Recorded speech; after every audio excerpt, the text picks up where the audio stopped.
Welcome to the Elijah Rising podcast. We're so glad to have you here. We have an incredible guest today. We have Shannon from Out of Darkness, the anti-trafficking department of Frontline Response.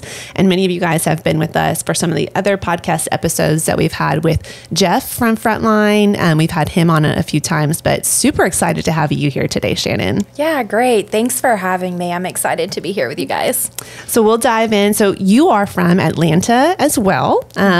You currently work as the Out of Darkness Emergency Safe Home Manager, and you're also a certified addiction drug counselor. You actually have an amazing testimony of overcoming personal trauma from your family and exploitation. I'll let you get into that and share as much or as little as you want really later.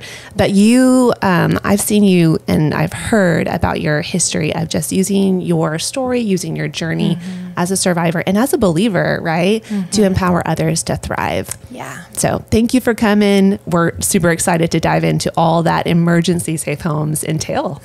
Yeah, of course. So for those of our listeners who maybe haven't heard of an emergency safe home, let's just lay that foundation real quick. So can you tell us what is an emergency safe home and why are they needed on the landscape of anti-trafficking?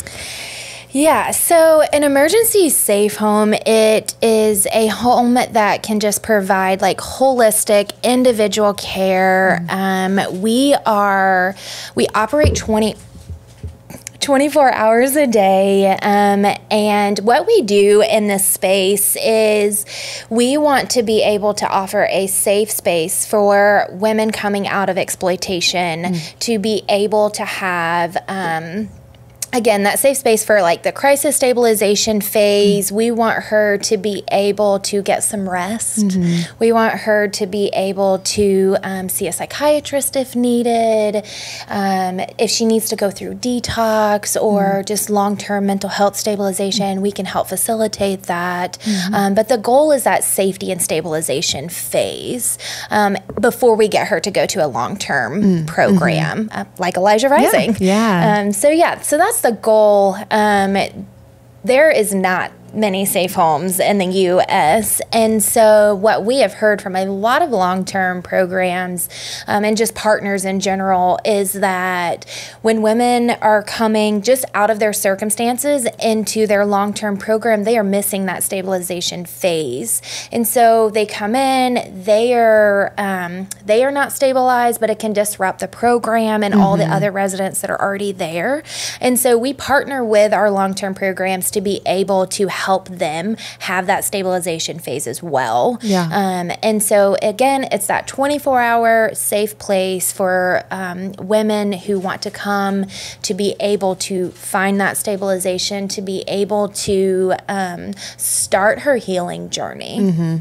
So you're receiving women directly from their moment of crisis. Absolutely. Yeah. So how do you get referrals? How do women come to you? What does that process look like?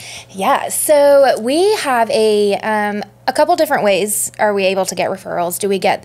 We get them from our long-term partners. We have a 24-hour hotline that is ran by an amazing team of volunteers, and we are connected through the national hotline of Georgia. We're able to get referrals that way. We get referrals from FBI, GBI, Homeland Security. And then we also do outreach. So we have our jail mentorship. We have a mandate program through that. And so that means women can come to us and get and become mandated versus facing prison time.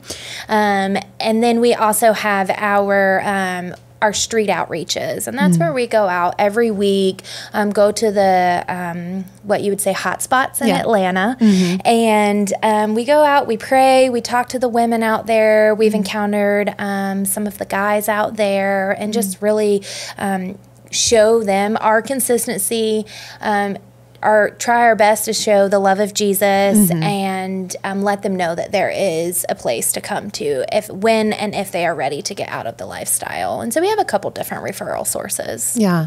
So you're receiving women, again, just one moment they're trafficked and the next they're coming into your home, taking a shower, eating a hot meal, maybe getting new clothes, all of those things. Yeah. So what is that process usually look like? I think let me context. Yeah. So many times doing the work of long-term care where a woman is really in our care for maybe a year or longer, we're diving deep into her trauma. We're diving deep into like addiction, sobriety care, all of those things. But the long-term homes are not really a place where we go and do outreach as well, but we can't just bring a woman into our safe home. And there are reasons for that. Can you touch a little bit on why are those reasons? Like why is it disruptive for a woman just to come into a long-term program? And it's hard for people to understand that. Yeah, it is really hard for others to understand what the importance of having a safe home is. But also, if you're not in this field, then you don't get to experience the unstabilization due to mental health diagnoses, due to needing to go through detox. Maybe they're experiencing withdrawal from substance use. Just the trauma that they have experienced, they're in survival mode. Yeah. So when they come to us, women are full on in survival mode. What is happening? What am I doing here? Like, I know that I want help, but also when they come into our home, they receive such love and care that some of the residents are like, whoa, this is too fake for me. Some of the residents like, I don't understand why you're so nice to me.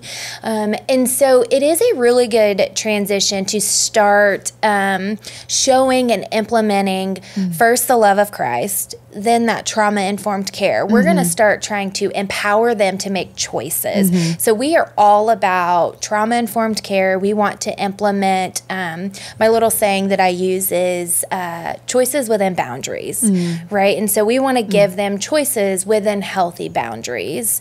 And sometimes they don't know how to make a healthy choice. Sure. And when you bring somebody in high crisis mode, not stabilized on any medication, and not only the stabilization phase for medication, but just that survival mode. Yeah. And so you have residents who come in and they're on a 10. Yeah. And our goal is to try and at least get them down to a 5. Yeah. So they can start sleeping better, so they can start taking care of their bodies better. Yeah. A lot of women come in and they get sick, like just physically sick, because their body is their endorphins are trying to come down, and their bodies are trying to catch up with what's happening. They start eating healthy, and they have not been doing that for so long.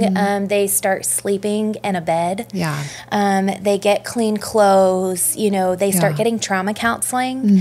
And that is something that they maybe never have experienced before.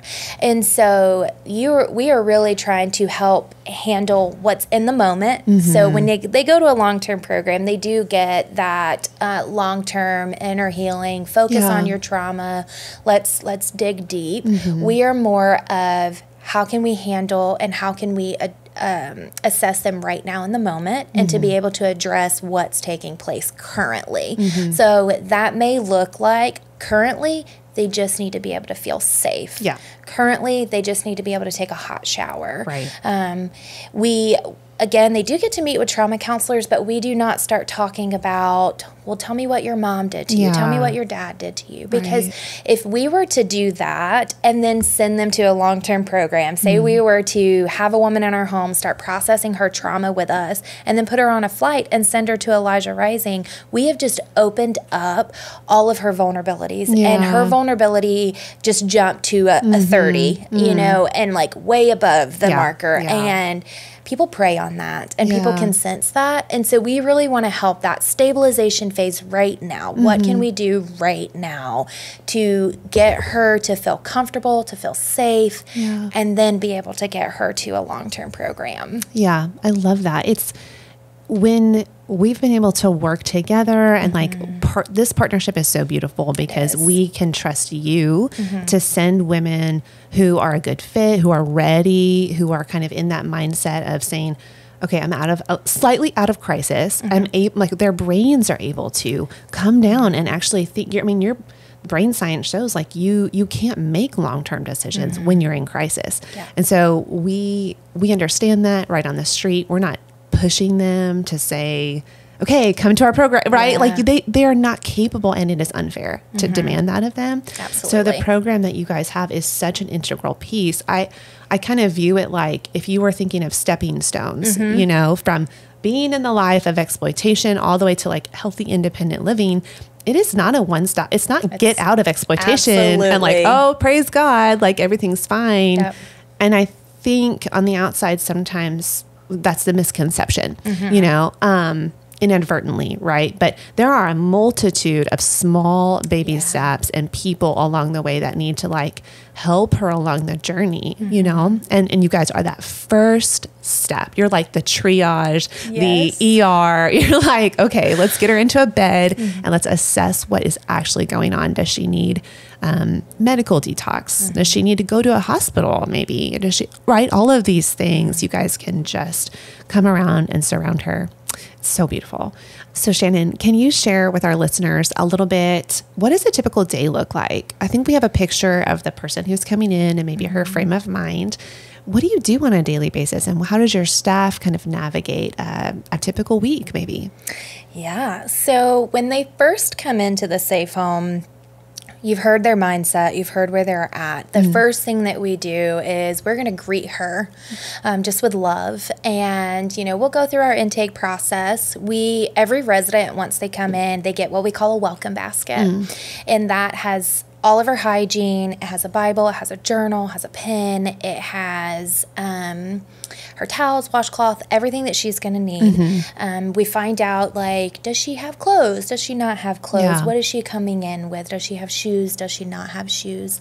We always give everybody a brand new pair of underwear and a set of pajamas. So once they come in after that intake, they can go take a shower. Yeah. It's really the first thing, just like, go take a shower, wash some of this stuff off, and get some rest. Yeah. And so that first 24 hours is very vital for them. So we do not expect them to come in, shower, start your day. Yeah. Like, you're not jumping into anything. So depending on where they are at coming in, if they are somebody who's been on substances that does not require inpatient detox, so sorry, then but maybe she needs a couple days of rest. And so there's always a first 24 hours of just rest time. So they come in, they shower, then they get some rest for the first 24 hours. And then, you know, if they need a couple extra days, totally fine. Like, we are okay with that because that's important, right? Their body is trying to settle and really trying to catch up with what's happening around them. And their mind is trying to settle. And so if they are good to go within the first after their first 24 hours, then they will get introduced to classes. And so we do what we call block scheduling. And so we can say, ladies, you are in class from 9 to 12. A lot can happen between 9 to 12, right? We offer Bible study starting every morning at about 9:20. You know, we want the women to learn and build a relationship with the Lord on their own, but also we don't want them to feel like we are shoving that down. Yeah. You know, you don't have to love the Lord. We totally understand. Yeah. And so we offer Bible study. If they do not want to participate, that is okay. We will give them an alternative activity, maybe a self-help book, something like that. Maybe one of our staff members will take her out to the art room, work on a project while we're doing Bible study. So there's choices. Yeah. But for them, their classes, we focus on trauma in the brain, boundaries, emotions, introducing coping skills and allowing them to understand what those coping skills are. We are really trying to put words to the feelings in their bodies. Yeah. We'll do an addiction class throughout the week. We do Brene Brown's shame class. We love her. And then our trauma counselors will teach a class and just talk about you know, not only trauma in the brain, but just how trauma affects the body. Yeah. So trauma can affect your body in every way possible. Yeah. And trauma from 3 years old will still be affecting you at 37. Yep. So that's our classes. Now, classes typically run, you know, we do 9 to 12. We have lunch. Every day at 1 o'clock, they get to take a nap. It is our designated rest time. Amazing. We say you can read a book, you can just rest. Everybody takes a nap. That's amazing. That's okay, right? So we know that they are trying to get in the routine. So we're not expecting for them to just get it. You know, that's not that's an unrealistic expectation for the women. And then at 2 o'clock, they have a really light class. We do just like a mindfulness game, or some type of self-help, or just something very light. And then we do what we call personal development, and that is just where they take those coping skills that they have learned, or we're introducing coping skills, or if they've already met with counselors, then they've already learned what helps them, or trying to introduce new coping skills. So there's a couple different phases. So from 3:30 to 4, we're really wanting them to focus on that coping skill side. And then, we ask that they just kind of help keep the house tidy. And then the evenings, they do, movies, play games, just kind of really chill. Throughout the day, we have 2 case managers who are pulling residents to talk about doing assessments, talking about their care plan, trying to figure out what is going to be the next best steps for these residents. We have long-term programs in Georgia. We have long-term programs out of Georgia. We have programs that focus on reunification with family and their children. Maybe they have a DFACS case. I think it's CPS everywhere else but Georgia. I'm not sure why. But maybe they have a CPS case. Maybe they have probation. Maybe they, maybe they've never experienced any type of program. And so we're really introducing what programs have to offer. And so our case managers are really working and focusing on that side of it. I do a substance abuse assessment with all the residents to just see where they're at and the level of care that they need when it comes to substances. The trauma counselors are meeting with them. So as the classes are going consistently, everybody is we'll grab a resident. Hey, come meet with us. Hey, let's talk about this. And then you add in, maybe they need a psychiatric appointment. Maybe they need to go see an OB. Maybe they need to get blood work done. And so we plan the day, but it can be changed in minutes. So there is a lot. There's a lot of different things that take place. And so we do have those consistent staff members that are with the residents 7 to 3, through the end of the day. They are really focusing on those classes, while other staff members, you have case managers, counselors, myself, pulling the residents out and talking and let's have a meeting and let's talk about different things so we can try and figure out the best steps for them.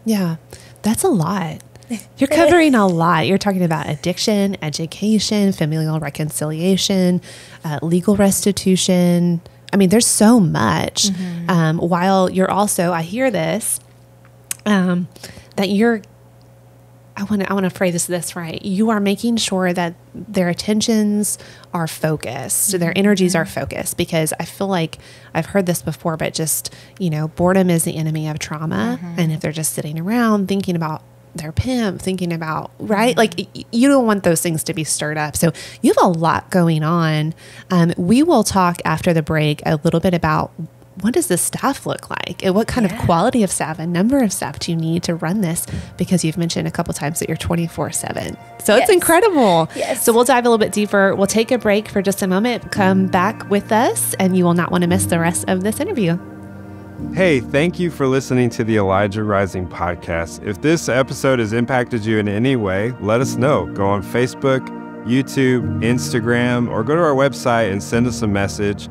Let us know how these episodes have impacted you. And we provide this podcast and our services of doing outreach into the community and bringing awareness to human trafficking and 24/7 housing. We provide all of this free of charge. And we're only able to do that because people make donations and people support and get behind this work. And so if you want to be a part of that, you can go to elijahrising.org/donate. And giving $10 or $20 a month goes a really long way. And I would encourage you to take that step and join us in the work to end sex trafficking. Welcome back to the Elijah Rising podcast, where we have Shannon with Frontline Response. So Shannon, we were just talking about the incredible work that you do. Can you share a little bit with our listeners about, how many staff do you need to do this? Because you're covering 24/7. I mean, you're covering serious mental illness, you're covering intense addiction recovery. You have a lot of variable factors going on, right? Not to mention just a lot of women in a house, right? Can you share with us a little bit about the quality of staff that you're looking for, what type of people, and maybe how many, that kind of thing? Yeah, so the number of staff that you need is really based on the number of women that you are going to care for in the home. And so Frontline's stance is really, we want to have that 2-to-1, 3-to-1 ratio. So 2 residents per 1 staff, 3 residents per 1 staff. It just kind of depends. Sure. We operate our home with, again, 24 hours. 24-hour staff, but we at least right now, with having 6 residents in the home, we have at least 2 staff members at all times. That way there's accountability. If something was to happen, you have support, crisis may be breaking out. Maybe somebody needs to go to the hospital. If you have 1 staff member, somebody can't take that one to the hospital, and who's going to stay back with the women? We are at like that 6 resident ratio right now. The goal is to move up. Our home can house 12 women at a time, but we are in the process of moving up to 10. But also that considers a lot of staff members, right? So we have 2 staff members who oversee the classes, and that's a part of the therapeutic team. So we have 2 staff members that are in classes consistently for support. If they, while one's teaching, one can be reading the room, paying attention to how what they're talking about could be affecting somebody else. If they need to step out, they can. If they need to pull a resident to say, hey, I see this is affecting you. Do you want to talk about anything?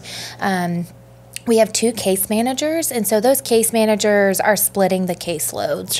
When you are in that 24-hour care, crisis, stabilization, trying to really figure out those emergency needs, you really need to be able to separate and have those, have case managers to not only be able to bounce ideas off of each other, but also to be able to have a breather themselves.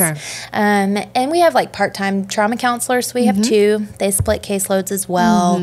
Then we have an operations, and operations really runs the like logistics of the house. So food and grocery shopping and doing, just the maintenance of the home, being able to take care of, if a toilet breaks, who's going to get on the phone and handle all of that. And so we are very grateful for our operations coordinator. That was a huge vital role that we really didn't, it's a little removed from the women, but still in the home. But we didn't realize like how important this role was until we had it in the safe home, because we're all a bunch of women, right? And so trying to navigate the emergency crisis we have happening, trying to navigate classes, case management, this was just a missing piece for us. And so we were very grateful they were able to implement that position. And then you have our nights and weekends, and where there may not be that many appointments. There may not be that many, like interviews and things taking place. The nights and weekends when there's a lot of downtime. The thoughts start happening. We have women, we have learned that, and what we've experienced is the women will, as it starts getting dark, they start getting very antsy. And so I'm not sure if this is like a proven fact, but what we've talked about is just the fact that a lot of the women were out on the streets, walking, dancing, whatever they may have been doing in hotels throughout the night, right? Yes, it happens during the day, but it's so busy, at night. And so they are busy at night. But we are trying to flip that, and we're trying to Right. calm down and really set the tone and set the atmosphere of like, let's watch a movie together. Yeah.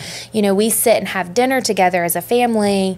That brings stuff up as well. Sure. And so Sure. there's a lot of triggers Yeah. and a lot of exposure that is taking place within this home that the women don't realize is happening, and sometimes we don't realize it's happening. And so having those nights and weekends staff members, they have to be on guard. They have to be able to pay attention to what is specifically happening. Yeah. They have to be able to recognize that maybe a family meal is just a little more triggering Yeah, for this resident. Maybe they watch a movie that, you know, they talk about a child, and maybe somebody lost a child, you know, just different things that may take place. And so it takes a village. Yeah. Literally takes a village to run this home. Yeah.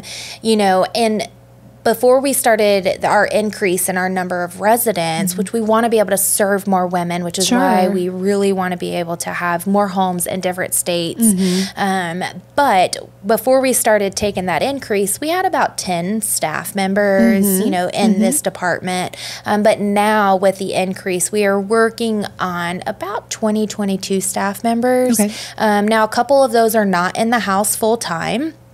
And I'm in the home 3 days a week, you know, so we're not full-time in the safe home, but, you know, we're there for support, we're there for consistency, you know, we have 24 hours of on-call, and so that, you know, that takes a lot as well. We're helping to support crisis in the middle of the night, and so it does take a lot of staff members to operate this home, along the lines of, like, quality and, like, education and what they can bring to the team. Different roles require different educations, different backgrounds. We have found that having a social work degree is important. Maybe not every role requires it, but the experience. So to me, education and experience go hand in hand. I didn't get a lot of my education until after I started working in the safe home, but the experience that I had I was able to do my job and do it well. So we really look on like what education someone has, what experience do they have? Have they worked in trauma-informed care field before? Have they worked in anti-trafficking organizations or just this field? Have they volunteered? What have you been exposed to? It is a huge shock of just being a case manager at a maybe just a regular crisis center, or where you see a client 1 hour a day, then you may not see them at all, versus see them out all again, versus having, you know, full-time case managers in the safe home 40 hours a week. Literally, the residents can knock on their door and be like, "Hey, I need this. Yes, totally. And so a lot of balance, and you know, we have to put a lot of balance in place. You know, but we also have to remember the residents may not know and understand those boundaries. And they are, again, crisis mode. I need to get this. I need to do this. I need to work on this. I need to, there's a lot of things that they can bring into play. And so somebody who has a heart for the organization, has a heart for the mission, has a heart for, first and foremost, the Lord, and really wants to see the freedom for these women. I always say that working in this field is a true calling, because you have the way.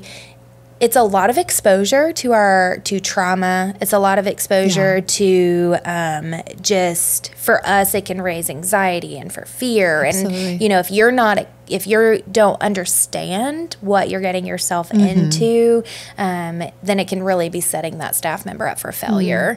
And so we really want to focus on a lot of education as well. So if somebody comes in and they have maybe some or just little of experience in the anti-trafficking field, then we will really focus on that. But maybe they come in and they've done social work, or they have a degree in social work, you know, so it just kind of really depends. But trauma-informed care is so important. I know now trauma-informed care is really blowing up, but it wasn't. You know, like anti-trafficking organizations and just this field is blowing up as well.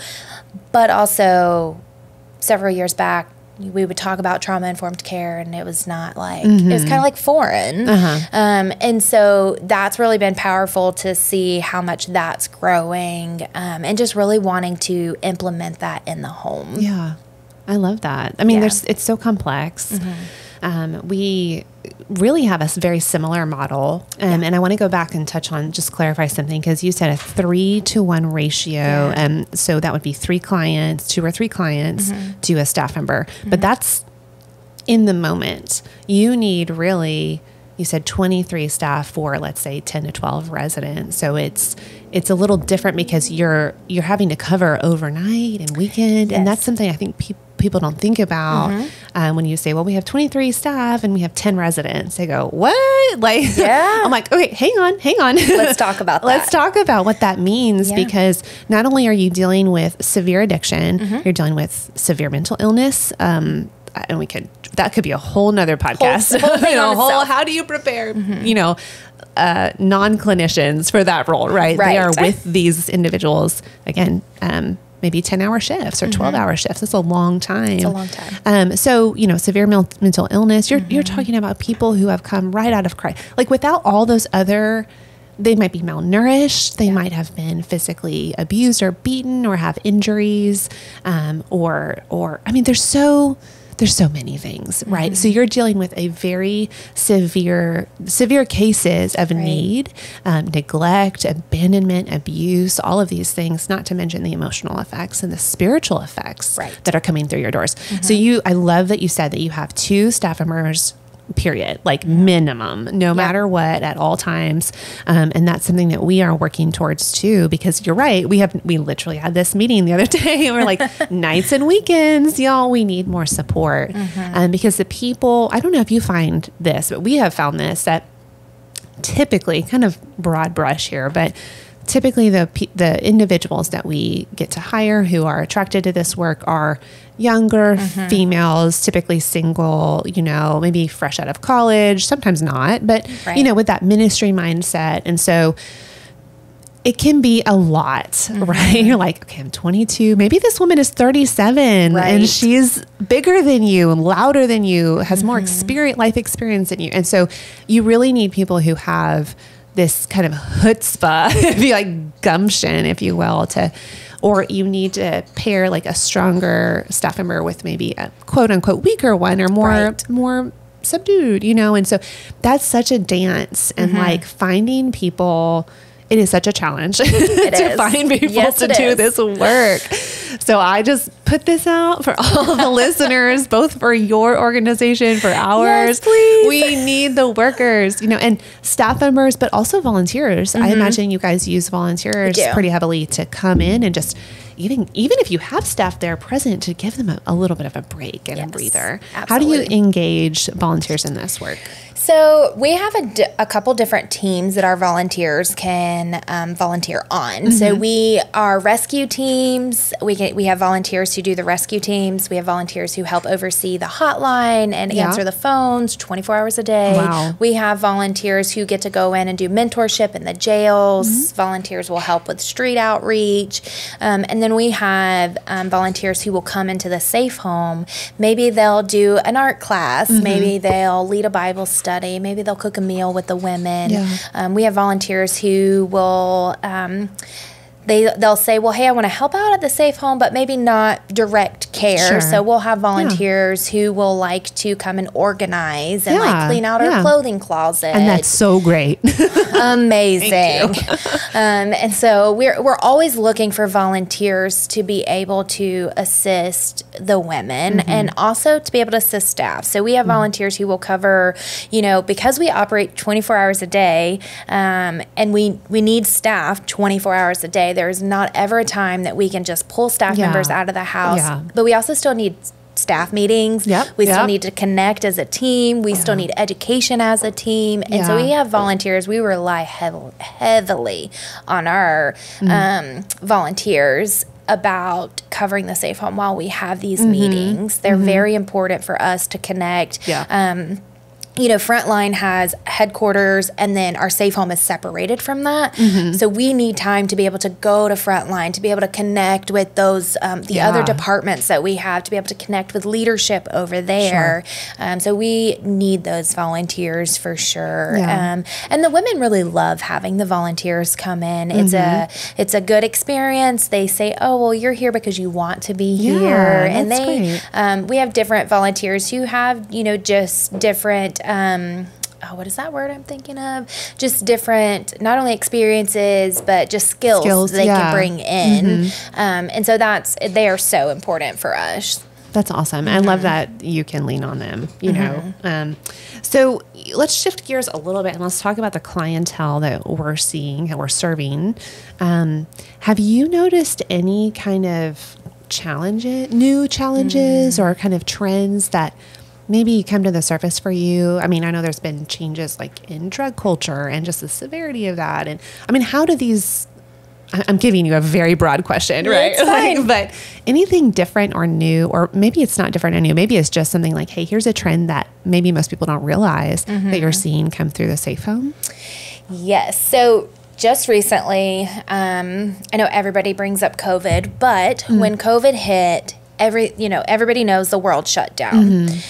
What we started seeing in that time was higher psychosis. Women would come in and they would stay in these manic states, and it was so hard to get them out of them that they would be fluctuating. The mental health jumped really high for us during COVID.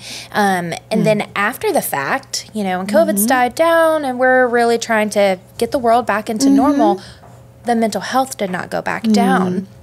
We had a training, we do like mental health first aid with all of our staff. And this was like October 2020. And I asked the facilitator, I said, why are we seeing this increase in higher mental health? Just the women are not able to get stabilized. Like what is happening? And she said that the groups, the support groups, the mentors, hospitals stopped really taking patients to the fact of like, you can't just come in and sit. You can't just, stop seeing face to face. Things went to virtual. And for somebody who is experiencing the higher level care of trauma, the higher level of care of mental health, then you throw in the substances, and then the drugs itself have changed drastically. They have this new tranquilizer drug out that it's mixed with fentanyl and a horse tranquilizer. Oh my gosh. But if somebody does it, the naloxone, Narcan doesn't work on them. And so people are dying from that. The opioid epidemic skyrocketed during COVID as well. And it's like sometimes, like since we have went way high, through COVID, everything has jumped. Nobody was seeing anybody. You had no NAs, no AAs, CRs. You had no psychiatric groups. You didn't have anything. The world genuinely shut down. Nice. But I mean, for one, we did not. We were able to continue to work, but there were so many places, so many women, so many men who did not get the help that they were receiving beforehand. And so that is something that I feel like in this field we haven't fully came back from. Psychosis is huge. Schizophrenia is huge in this, and just working in this field in general. And then you throw in the substances on top of that. Another thing that we've really been noticing over this past year, I think it's like been there in general, but what's really been happening for us down in Georgia is maybe we see somebody who is, we've had residents swallow screws, and we take her to a hospital and they say, oh, it was an impulse decision. She does not need to be admitted. And I'm like, what do you mean? What do you mean she doesn't need to be admitted? I'm very confused. We work with one of the hospitals and one of the doctors, and I just asked him, I said, why our hospitals denying residents. We've had a resident who has told us she had an active plan. We took her to 3 different hospitals, 3 different places, and they would release her within the hour. An active plan for suicide. An active plan for suicide. Yes. Sorry. Let me clarify that. An active plan for suicide. And a doctor had told me that, what about, a doctor had told me that they were really trying to keep it to where they did not admit these patients. And I'm like, they need it. Yeah. Our goal is to bring in, we're not trying to kick them out of our program. We're not trying to release, none of that. We're not dismissing. No, we are trying to get them that 5 to 7 days of stabilization. And I will also say we've already had them see our psychiatrist, who is virtual. So you put that into play. But they've already seen our psychiatrist. They've already started medication, but maybe they just need that inpatient, that direct care, that let's play around with these medications. We have learned, so much education behind the chemical imbalance when you play into trauma and the chemical imbalance that it brings to your body. And so where we're trying to run a safe home, you have right now 6 women who are all up and down, going through different backgrounds, different mental health diagnoses, different substances. But we're trying to get them to get stabilized on medications. Sometimes they just need a little more inpatient direct care. They need, nurses and doctors to facilitate and oversee them. We are struggling with finding those facilities that will want to do that. Wow. And so we are saying, hey, 5 to 7 days, let's get her stabilized. Let's play around with the medication. Let's get her that right dosage, that right mixture of medications to be able to help her get through. Because if they are not in that place of stabilization, if they're really trying to focus on staying out of psychosis or falling in and out of psychosis or falling in and out of suicidal ideation or active suicide, we are trying to, they can't focus on anything else. Yeah, absolutely. So we have to focus on that stabilization. Right. And so we say to these doctors, hold her, inpatient her 5 to 7 days, and then we will take her back. Yeah. We will bring her back to our home. We don't want her released to the streets. We don't want her to have to go back. We will bring her back to our home. And then we are able to really assess. We are able to work with her to find that long-term care program. And also we want to collaborate with our partners and to be able to set them up for success. Absolutely. So if we were to send a resident to you guys who was completely unstable, it was kind of like, well, what's the point of her coming to our home? That's our job. That's our goal. We want to help that safety and stabilization to be able to set her up for her best future and also set our partners up for that. And so mental health, substances, it has skyrocketed. I feel like it's just like a shift in what we are seeing. Yeah. And I absolutely believe that the new drugs that continue to come out all the time, that does nobody any good with mental health diagnoses. So we're trying to keep up with the times. We're trying to keep up with, just this new world. Yeah. We're trying to keep up with everything that is taking place, new diagnoses, new medications, new substances, while also still trying to maintain this home. Yeah. And if we're not educated on what's taking place out in the world, how are we able to care for the women best? So I am always looking into education and always looking into, okay, what's new? Where are we at? I rely on our partners. If you've heard something that's new, share information. Share that information. Absolutely. Working together, we have to do that in this field. Yeah, I love that. And I love that that's y'all's heart. I mean, you guys are very collaborative, and I've seen it not just with our organization, but across the board, across the nation, and just everyone speaks so highly of you. So, of the organization. Yeah. I think this is such a good picture for those who are listening. We have painted a little bit of a dire picture. Yeah. I think there's a sobriety that, I hear, I wouldn't say I hear a lot, but I do hear often, when we do an awareness presentation or we go to a church, and it is so moving. I mean, this issue is so heart-wrenching, gut-wrenching. We want, as believers, to step into the gap, to step into the fray and say, I want to participate in the solution. But I also caution people, number one, don't start a nonprofit. You don't need to do that. Like there's plenty of them, number one. But number two, like, okay, you say you want to start a safe home. Let's actually dive into what does that look like? Spend some time with the experts. And I hold that word very loosely. Like I don't want to consider us an expert at all, but just, spend time with the people who are doing it or have done it. You guys have done it for over a decade. And so there's a level of expertise, of wisdom, of like hard fought, hard won battles that they can learn from. And so I hope that some of this information actually doesn't scare people away, but actually shows them, hey, you and many of the other, the Jeff who started Out of Darkness, like you didn't come in with like, oh, I'm a clinician and I'm so equipped and oh my God, it was like a calling. It was first a calling and then the Lord equipped you. And so can you share with us a little bit about maybe what are some victories, maybe what are some testimonies that you've seen? Because I know it's not all, it is hard work, period. And even in the days when you do get a testimony, it's still hard. But those moments are like the ahas, like that joy that sparks in your spirit. It's just, okay, I can keep going, know? Would you mind sharing with our listeners some of those? Absolutely.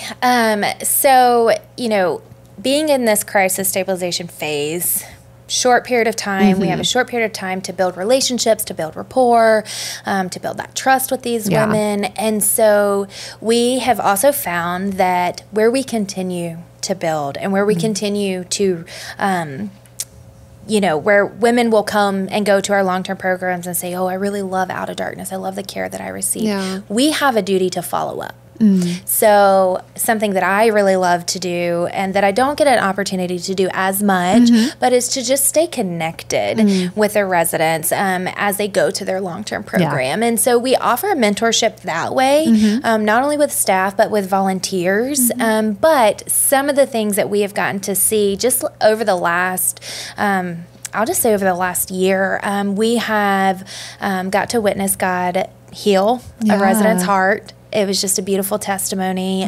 We have been able to experience residents graduating their long-term program. We have a resident who will be graduating her program in a couple weeks, actually. But when she was with us, she did not even know where her kids were at. Like she didn't know where they were at. She didn't know if she would ever get to see them again. She just didn't know. Now she gets to see them on weekends. She has that restoration. She's been able to build and to grow that, and working towards full reunification with her children. We've had, I think that's one of the biggest blessings. I got to take a resident to visit her daughter for the first time in years. Oh my gosh. And I get teary-eyed. The vision that I got to see physically in front of me, but also what I entailed it as was like I got to see the daughter run into her mom's arms, a grown daughter. Okay, we're not even talking about a kid. We're talking about a grown daughter run into her mom's arms, and it was just like, oh my goodness, thank you, Jesus. So but then the Lord gave me a vision of like, that's how he wants all of his children to run into his arms. And I was like, okay. You're just crying. But it was a beautiful testimony. And it's like, sometimes we don't always get to see those, but it is the seed that we get to plant while these women are in our home and to where they want to continue to stay in touch with us.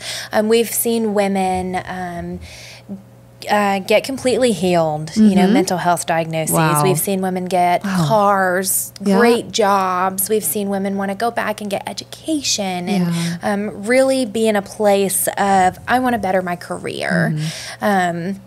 And it's not always easy when they start. It's trial, it's error, it's how do we do this? What am I doing from here? But the victories are absolutely beautiful. And sometimes we may not get to talk to them for 6 months to a year, but then they'll call and they'll say, I've done X, Y, and Z. And it's like, proud. So proud. Yes, it is amazing.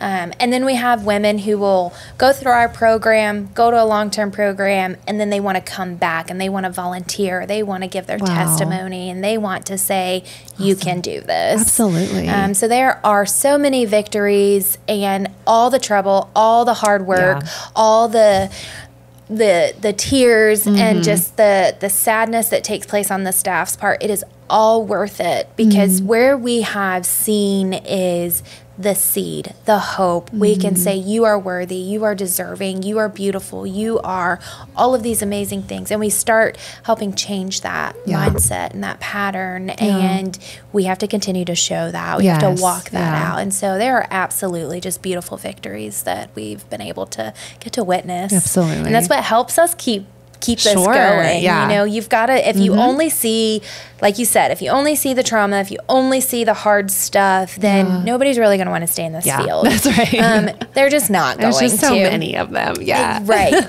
But when you get to experience the victories, when you get to see the graduations, when you get to see the reunification with children, when you get to see the women that come in multiple times and then it finally clicks. They finally get it and they're like, no, I deserve this. And I'm like, thank you. Finally. Like, thank you, Jesus. And it's, you know, we owe it all to the Lord just to be able to get to experience the victories that he brings to these women. Oh, it's so good. And I know you have so many that are like personal and, you know, little moments of, I mean, I remember the first time a resident heard from a man that he apologized to her. Just, I mean, for something completely different than abuse, but she was like, that's the first time anyone's ever apologized to me. A man apologized to me. And those are the moments that you go, whoa, like, whoa, there are so many micro moments that make up the macro, you know, moments, the vision that really is the life transforming power. But it's the gospel. It is. It's like we are living out the gospel, or attempting to live out the gospel in a meaningful way. And so, speaking of testimonies, we'll end on your testimony, which is so incredible. And you can share as little or as much as you want, but you not only have worked for Out of Darkness, but you were a resident in their program. Would you be willing to share any of that with us? Yeah, absolutely. So I had a lot of family trauma growing up. My both parents in and out of addiction. My safe place was my grandma's. Always love my grandma. She's the sweetest. But had some abuse when I was 4 by a family member. And what I took away from that is, this is all I'm ever going to be good for. Like, nobody's going to protect me. Nobody's going to love me. I'm just good for men's use. As I continued to try and I never told anybody. Shoved it. We're not going to tell anybody. This never happened. Well, as we know, the trauma continues to affect the body. And then I become in survival mode. Well, how do I handle this? How do I overcome this? I didn't know any of that stuff at the time. You know, I'm young. My parents in and out of they were always in my life, but they were in and out of doing their own things. My grandma did her best. She was a nurse. She worked 12 and 15-hour shifts, and so she was trying her best to raise me. And, you know, later on took in my younger cousin, was raising us both. Like, she is really the glue of our family. And she did what she needed to do to take care of us, but there was the lack of the lack of connection, the lack of, you know, let me show you how much I love you. Nurturing, just the play. Let's sit down. Let's do these things. She always provided, but as I got older, I learned that there's more than just providing. So I didn't have that in my life. I wanted my mom's attention. And, you know, every kid does, right? Absolutely. I just wanted my mom's attention. My dad was really in and out of the picture, doing his own thing. And I made myself sick.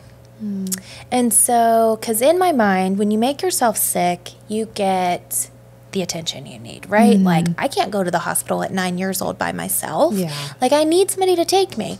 My mom couldn't take me because she was, or my grandma couldn't take me because she was working. So it was my mom. Like, my mom had to take me. At 9, the doctors started doing all these testing, started trying to figure out what was going on. Couldn't really figure it out. But then they introduced me to pain pills. And so at 9 years old, my mom was already on her own pain pills. And so at 9, this became an addiction. I started taking pain pills. In my mind, it's okay. They were prescribed. I didn't even know what an addiction was. Right. You know, I was just taking the medication I was supposed to. Yeah. Then it quickly led one thing to another. Started smoking marijuana. Just my mom became my friend. It wasn't really like mother-daughter relationship. She was not that authority in my life that I needed, and it wasn't, no, you can't do this. Right. It was more of like, okay, we can do it together. At 13, I met my son's father. He was 21. And when I met him, it was through my mom. There was, he brought drugs from her, she brought drugs from him, so things like that. And I fell in love with this man. You know, he started caring for me. We were together for a really long time, and there was some physical abuse that took place, some verbal abuse. The addiction got worse. We started, moved from pain pills to heroin to meth to this to that. So all of that played into just my trauma. I got pregnant at 16 and had my son at 17, and I thought, he's going to save me. My son's going to save me. This baby's going to save me. Well, he did not. Only the Lord can save. But in this moment, I really thought my son could. But what happened was I continued to be in my addiction, dropped out of school, wasn't really taking care of myself, really trying to be with this man at this point, selling drugs, doing drugs, just trying to survive, really. I ended up, unfortunately, doing the same thing that my mom did to me, kind of left my son, on with my grandma. And right before my 21st birthday, this man passed away.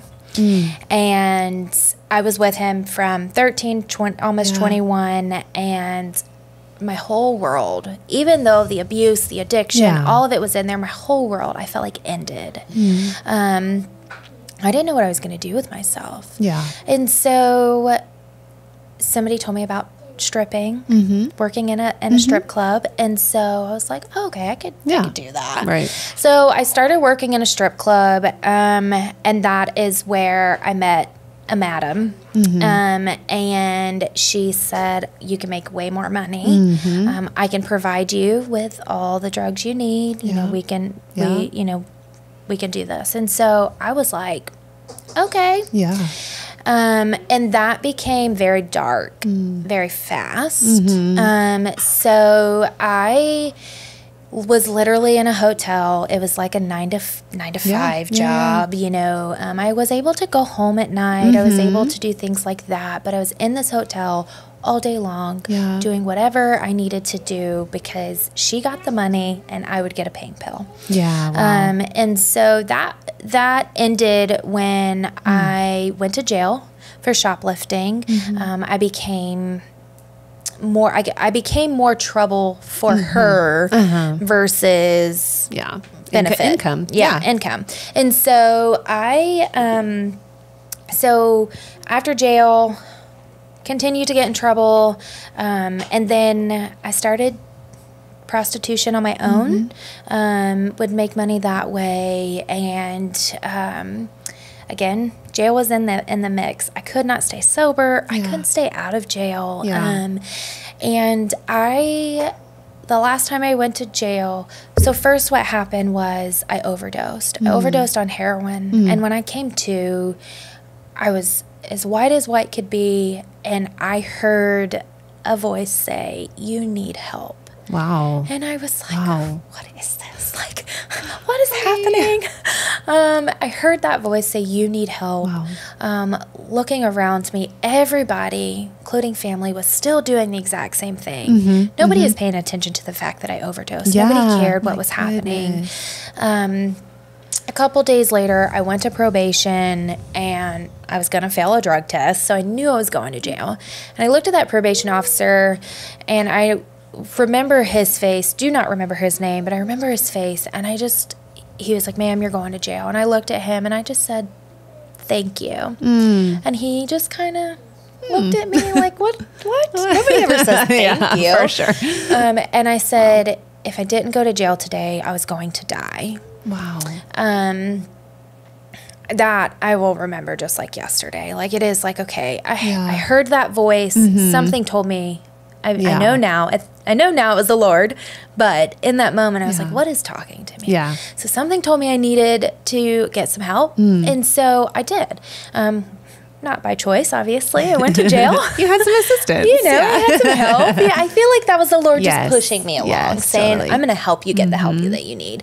In jail, I was in jail for 4 months. In that process, in the time of being in jail, I was told that I was going to go to prison. I was facing 5 years in prison, and they were like, "We are done with you. You were in and out. You know, you just can't keep things in order.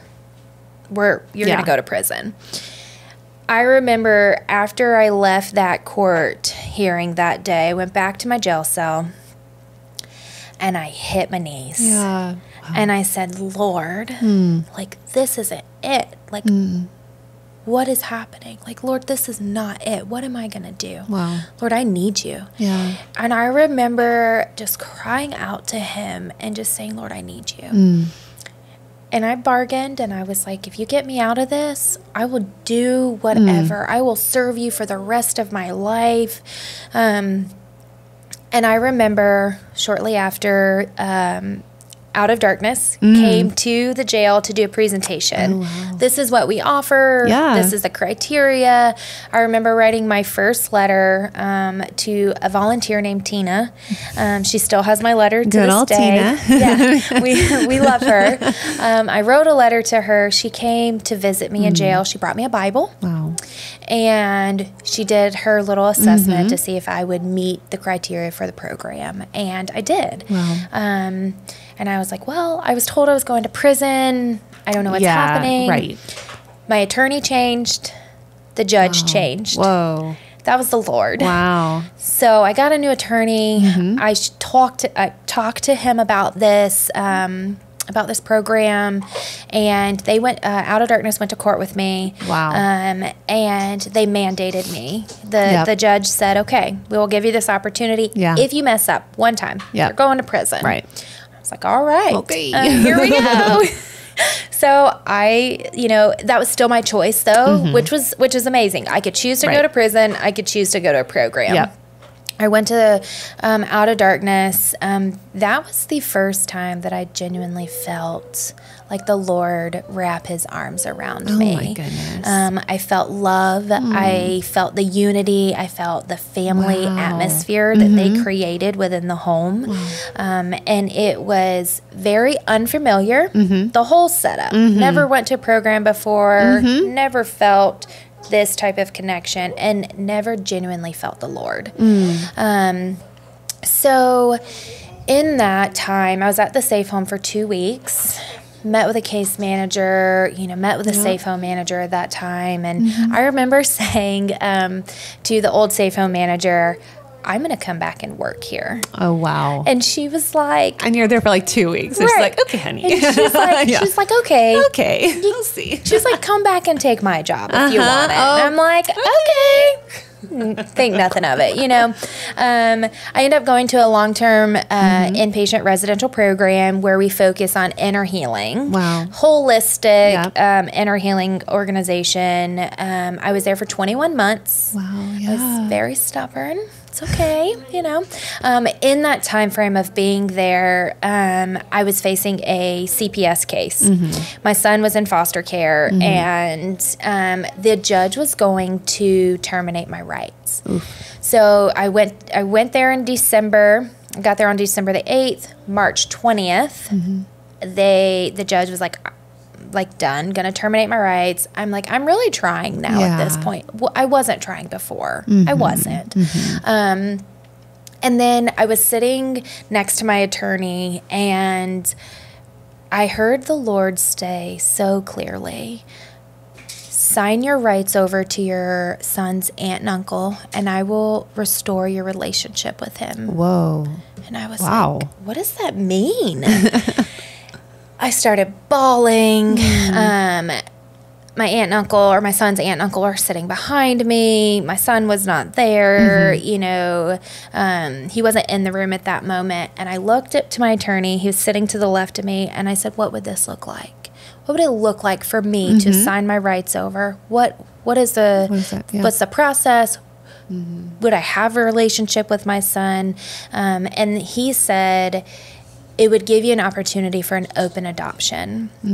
And what that meant was whatever our aunt, my aunt and uncle, and I'll get to all of that in 1 second. So they are the aunt and uncle of my son's dad. So they've known me since I was 13.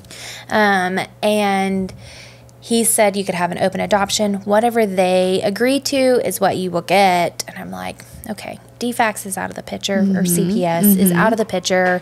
My son will be stable. He will get a stable home. He will be in a place of like receiving love and care. And so I said, okay, this is what I'm going to do. I signed my rights over. In that moment, I felt all of the anger, the shame, the guilt, the just like, what have I done? But I stood on what the Lord said. I will restore your relationship with your son. Little did I know, it took me some time for the Lord to show me what that consisted of the blessing that he used. So our aunt and uncle were not able to have children. So not only did the Lord take what the enemy tried to steal, kill, and destroy, the Lord switched it for his good. Blessed them with with a son, but then they were healthy for me. They stepped in. They started taking me on passes. They were that healthy family that would support me during my recovery, during my time. And so there was a bond. There was something that was created so beautifully that was like only the Lord. And it was beautiful to see how the Lord can just switch and take something that was so bad and something that to me was the worst thing that I could ever do. And he just switched it for something so beautiful. So we've built, my son still lives with them. He's almost 15. My aunt and uncle are amazing. They're huge supporters, like they advocate for me like no one else. So they are raising him, taking care of him. But now my son and I have an amazing relationship. We talk every night. He gets to come to my house on the weekends. We get to do family vacations together, just different things. Absolutely. But you know, that's where him and I are at now. If we go back a little bit, I graduated my program and I stayed there and I started working. Went after education, got my peer support specialist. Out of Darkness reached out for me to do a recording of my testimony and just kind of reconnected that connection with them. And I was like, man, like I don't know. I just kind of really felt pulled to the safe home. After I got my peer support, I started volunteering, started spending time there more.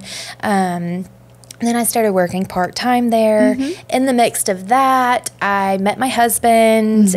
We got married. We're about to celebrate on July 14th, 5 years. Oh, congratulations. Thank you.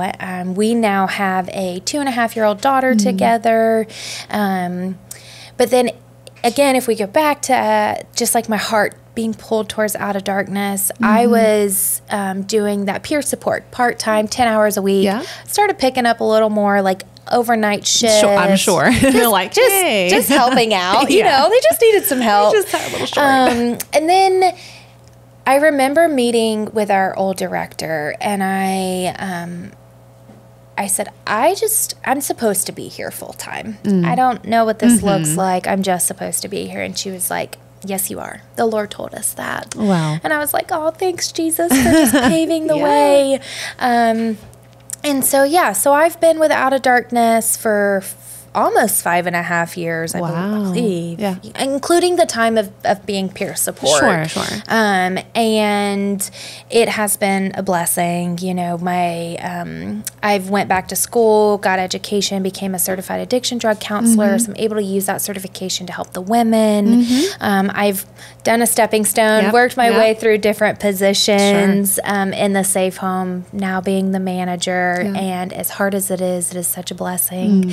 My husband and we have our cute little family. You know, we have our son. He comes. We get time with him. We have our daughter. We are actually leaving next Thursday for a mission trip. So we're so excited to do that. And the Lord has just really taken my life and where I was at almost 9 years ago. I was going to die. I was going to die. Somebody was going to hurt me. We're in this place of just like, I've hit rock bottom. And the Lord picked me up. He picked me up. He grabbed my hand and he said, you are my daughter and I've got you. And I have something so amazing for you. I did not know that my life would be where I'm at right now. I'm very grateful for that. Very grateful for the opportunities that the Lord has done in my life and just continued growth. But most of all, I'm like really grateful for my relationship with him and the healing, the shame and the trauma that I endured as a child. You know, that's still there. I know that it happened. But it doesn't hold power over me anymore. I have the freedom to be able to, help other people, but to be able to say that that did take place, but it is not who I am. So, sorry. No apologies needed. So that's my story. It is a redemption story of the Lord, ultimately. It was not easy.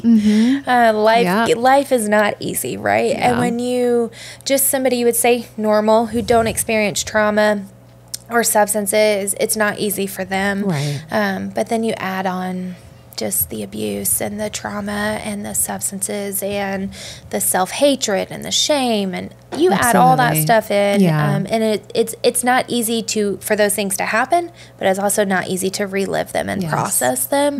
But I am very much so grateful that I've had the opportunity to process, to heal, to be an overcomer. Absolutely. I stand proudly and I say that, like, I am an overcomer. I am a survivor. I am a survivor of trauma. I'm a survivor of substance use. I'm a survivor of exploitation. Yes. And I'm just a survivor of saying that there is restoration that can take place with the Lord. That's amazing. Thank you for being so open and sharing your story with us.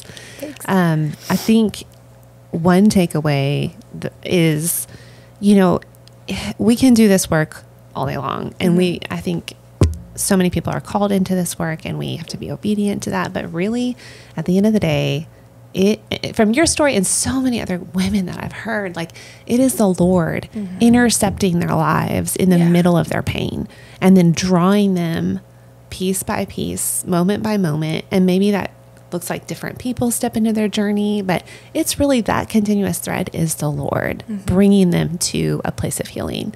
So it's such a beautiful testament to how the Lord has intercepted, your life to bring you to where you are today. When you gave him your yes, he said, okay, right?